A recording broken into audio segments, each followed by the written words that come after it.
ಹರಿದಾಸ್ ಹೆಜಮಾಡಿ ಅಂತ. ಹಾಂ. ಮೂಲತಃ ಉಡುಪಿ ಜಿಲ್ಲೆ ಕಾಪು ತಾಲೂಕು ಆಗ್ತದೆ.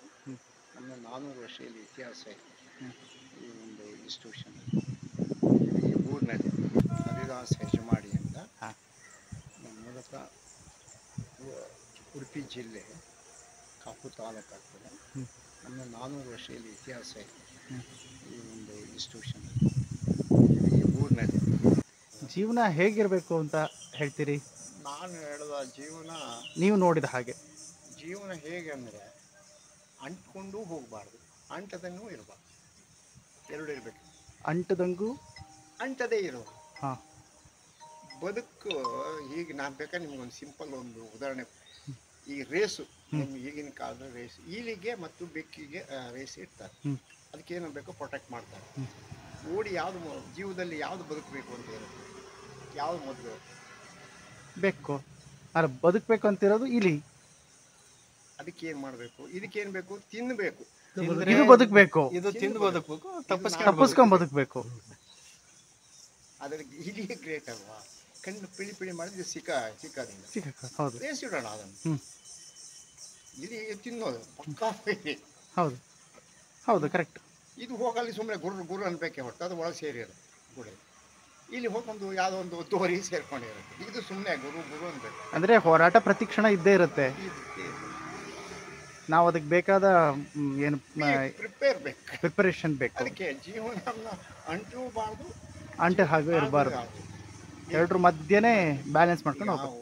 ಈಗ ಕೂಡು ಕುಟುಂಬ, ಒಟ್ಟು ಕುಟುಂಬ ಅಂದರೆ ಅದೇ ಬೇಸಿಕ್. ಅಣ್ಣ ತಮ್ಮ ಜಗಳ ಮಾಡ್ತಾರೆ, ಮತ್ತು ಒಂದೇ ಆಗ್ತದೆ. ಬಟ್ರೆ ತೀರ್ಥಹಳ್ಳಿ ಅಂದ ತಕ್ಷಣ ಮೊದಲಿಗೆ ಎಲ್ಲರಿಗೆ ಯೋಚನೆ ಬರೋದು ತೀರ್ಥಹಳ್ಳಿಯ ಕಮಾನ್ ಇರ್ತಕ್ಕಂಥ ಬ್ರಿಡ್ಜ್ ಅಥವಾ ಏನು ನಾವು ಸೇತುವೆ ಅಂತ ಕರಿತೀವಿ, ಅದನ್ನ ಕಟ್ಟಿದ್ದು ಮತ್ತೆ ಅದ್ರ ಬಗ್ಗೆ ಏನಾದರೂ ವಿವರಣೆ ನೀಡ್ತೀರಾ? ಇದೆ, ಗೊತ್ತಿದೆ. ಜಯಚಾಮರಾಜೇಂದ್ರ ಒಡೆಯರು ಅದನ್ನು ಉದ್ಘಾಟನೆ ಮಾಡಿದ್ರು. 1 ವರ್ಷ 4 ತಿಂಗಳಲ್ಲಿ ಮನುಷ್ಯರೇ ಮಾಡಿರ್ತಕ್ಕಂಥದ್ದು. ಸ್ಪ್ರಿಂಗ್ ಆ್ಯಕ್ಷನ್, ವಿಶ್ವೇಶ್ವರಯ್ಯನ ಪ್ಲ್ಯಾನ್. ಅದಕ್ಕೆ ಗ್ರೀಸ್ ಹಾಕಬೇಕು. ಈಗಲೂ ಹೆವಿ ಲೋಡ್ ಬಂದಾಗ ಆ್ಯಕ್ಷನ್ ಆಗ್ತದೆ. ಸಸ್ಪೆನ್ಷನ್ ವರ್ಕ್ ಆಗ್ತದೆ. 2,05,000 ಮುಗಿಸಿದ್ದಾರೆ. 40ರಿಂದ 41ನೇ ಇಸ್ವಿ. ನೀವು ನೋಡಿದ್ದೀರಾ ಕಟ್ಟಬೇಕಾದ್ರೆ? ನಾನು ಇರಲಿಲ್ಲ. ನನ್ನ ಹಿರಿಯವರಿದ್ರು. ನಮ್ಮ ತಾಯಿ ಅಮ್ಮ ಜಯಚಾಮರಾಜ ಒಡೆಯರು ಅವರಿಗೆಲ್ಲ ಗುಲಾಬಿ ಹೂ ಸಣ್ಣ ಮಕ್ಕಳ ಹತ್ರ ಎಲ್ಲ ಕೊಡಿಸಿದ್ರು. ಹೌದು ಹೌದು, ಇದು ನಾನು ಕೇಳಿದ್ದೀನಿ. ಈ ಸೂರಲ್ಲಿ ಒಂದು ಹಿಸ್ಟ್ರಿ ಕೇಳಬೇಕಾದ್ರೂ ಅವರು ಏನಾದ್ರು ತೊಂದರೆ ಆದಾಗ ಸಣ್ಣ ಮಕ್ಕಳ ಹತ್ರ ಗುಲಾಬಿ ಹೂ ನಮ್ಮ ಅಮ್ಮ ಎಲ್ಲ ಕೊಟ್ಟಿದ್ದಾರೆ. ಅವ್ರು ಚಿಕ್ಕ ಹುಡುಗಿಯರು ಅಲ್ಲ ಹೇಳೋದು.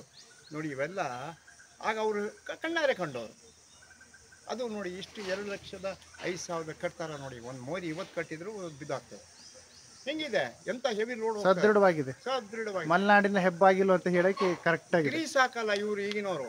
ಅದು ಹೇಳ್ಬಿಡ್ತೀನಿ, ನಾವು ಗ್ರೀಸ್ ಕದ್ದಿದ್ದೇನೆ. ಯಾಕೆಂದ್ರೆ ಕಾಲು ಹೊಡೆದಕ್ಕೆ ನಮ್ಮ ಕೊಟ್ಟಿಗೆ ಕೆಲಸದೊಳಗೆ ಹಚ್ಚಕ್ಕೆ ಅಂತ, ಈಜು ಬರುತ್ತೆ ಅಂತ ಹುಚ್ಚಾಟ. ಈಗ ಗ್ರೀಸ್ ಇಲ್ಲ, ಅದು ಪೌಂಡ್ ಲೆಕ್ಕದಲ್ಲಿ ಹಾಕ್ತಿದ್ರು ಆಗ. ಪೌಂಡು ಈಗ ಇಲ್ಲ, ಈಗ ಕೆಜಿ. ಈಗ ಗ್ರೀಸ್ ಮೂಡ್ಸ್ಯಾರ ನೋಡಿ ನೀವೇ. ಅದು ಎರಕದಲ್ಲಿ ಹೊಯ್ದು ಈಗಿನ ಎರಕ ಅಂದ್ರೆ ಅದು ಅಳತೆ ತಕೊಂಡು ಕಬ್ಬಿಣನ ಕರಗಿಸಿ ಬಿಟ್ಟು ಆ ಅಳತೆ ಪ್ರಕಾರ ಅಕ್ಯುರೇಟ್ ಅಳತೆ ಮಾಡಿರುತ್ತೆ. ನಿಮ್ಗೆ ಕಾಣ್ತದೆ, ಆ ಕಡೆ ಈ ಕಡೆ 4 ಕಡೆನೂ ಕಾಣ್ತದೆ.